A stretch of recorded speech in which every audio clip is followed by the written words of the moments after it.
நீங்க உங்க வேலையில உண்மையா இருங்க. கண்டிப்பா நான் சொல்றேன், முதலாளியும் உங்களை புரிஞ்சுப்பாரு, கௌரியும் உங்களை புரிஞ்சுப்பா. அவங்க 2 பேரும் உங்களை தேடி வருவாங்க. சரிங்களா? அண்ணா, பாபுக்கு சம்பளம் அவர் எவ்வளோ சம்பளம் எதிர்பார்க்குறோம் ஒரு சம்பளம் கொடுத்துருங்க. அதுக்கப்புறம் அவர் தங்கறதுக்கு நல்லா வசதியாக ஒரு வீடு பார்த்து கொடுத்துருங்க. வீடு ஒன்றும் கிடைக்காது இல்லை. சரி, வீடு கிடைக்கிறதுக்கு நம்ம கம்பெனிலே இருந்துட்டோம் இல்லை? சரிங்க தம்பி. பாபு என்ன பாபு நீங்கள் சின்ன குழந்தை மாதிரி பண்ணிருக்கீங்க?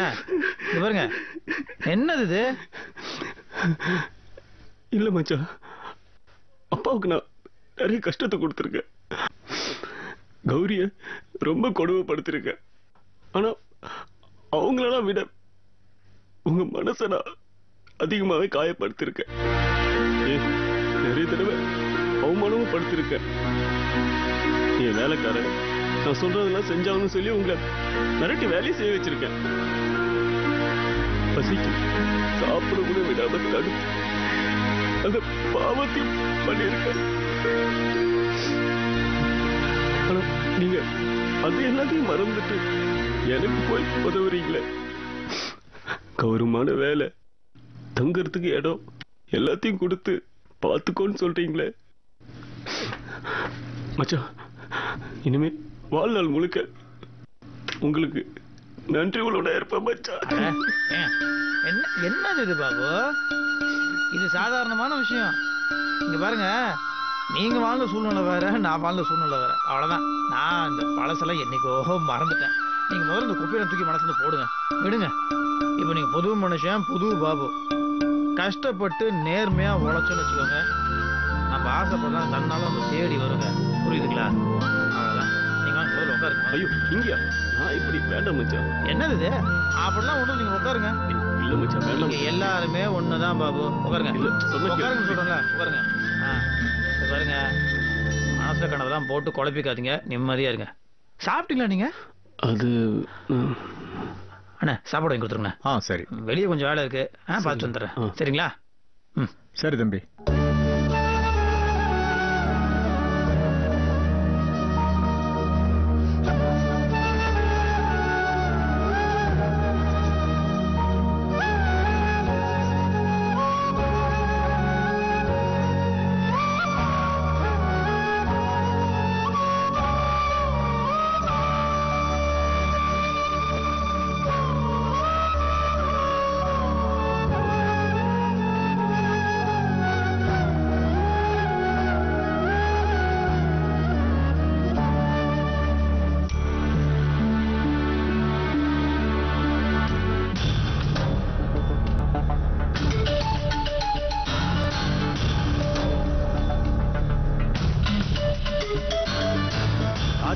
கம்பெனி வாட்டர் டேங்க்ல விஷத்தை கலந்து காயத்ரி அம்மா உயிருக்கே ஒல வச்சு அந்த கண்டத்துல இருந்து நாமெல்லாம் தப்பிச்சு ராஜேந்திரன் ஜெயிலுக்கு போன உடனே கிருஷ்ணன் தம்பியை பிடிச்ச கெட்ட கிரகங்கள்லாம் விட்டு போச்சு.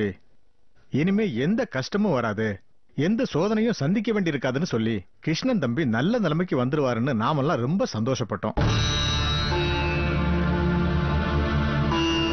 ஆனா கிருஷ்ணன் தம்பி ஆமைய வீட்டுக்குள்ள கொண்டு விட்டு வளர்க்குற மாதிரி பாபுவை கம்பெனிக்குள்ள கொண்டு வந்துட்டாரு. அதுவும் வந்த உடனே கணக்கு வழக்க பார்க்கிற பெரிய பொறுப்பை ஒப்படைச்சிட்டாரு.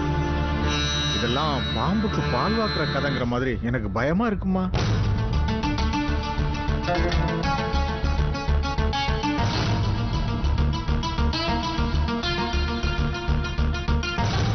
என்னால கிருஷ்ணன் தம்பி கிட்ட நீங்க எடுத்த முடிவு தப்புன்னு சொல்ல முடியலம்மா.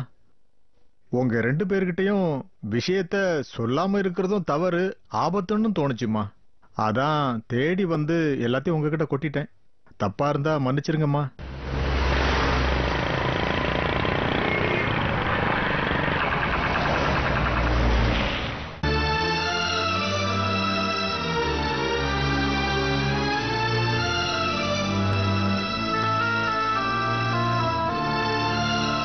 தம்பி வந்துட்டாருமா.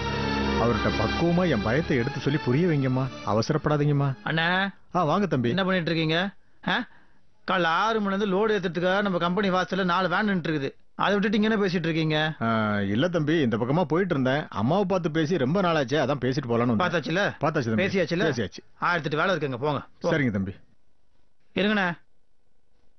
டிஃபன் சாப்பிட்டு போங்க. அம்மா அவருக்கு இல்ல தம்பி, இப்பதான் கிளம்பும்போது வீட்டு பக்கத்துல நாயர் கடையில டிஃபன் சாப்பிட்டு வந்தேன். சரி சரி தம்பி, போங்க. வரேன்.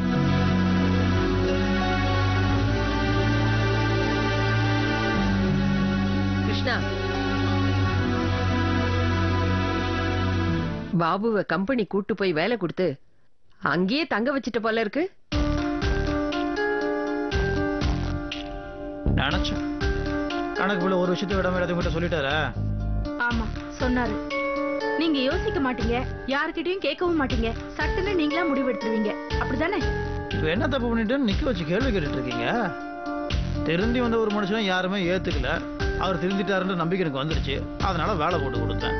இதுல யோசிக்கிறதுக்கு என்ன இருக்கு? இப்பதான் எல்லா பிரச்சனையும் முடிஞ்சு நம்ம கம்பெனி ஒழுங்கா நடந்துட்டு இருக்கு.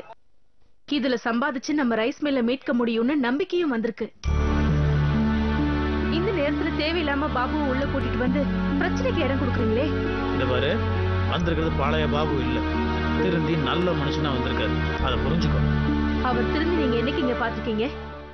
ஆட்டம் போட்டு போட்டு அடுத்தவங்களை எல்லாம் ரத்த கண்ணீர் வடிக்க வச்சு கடைசியில பெத்த அப்பாவையே கொல்ல பார்த்துதானே அவர் ஜெயிலுக்கு போனாரு.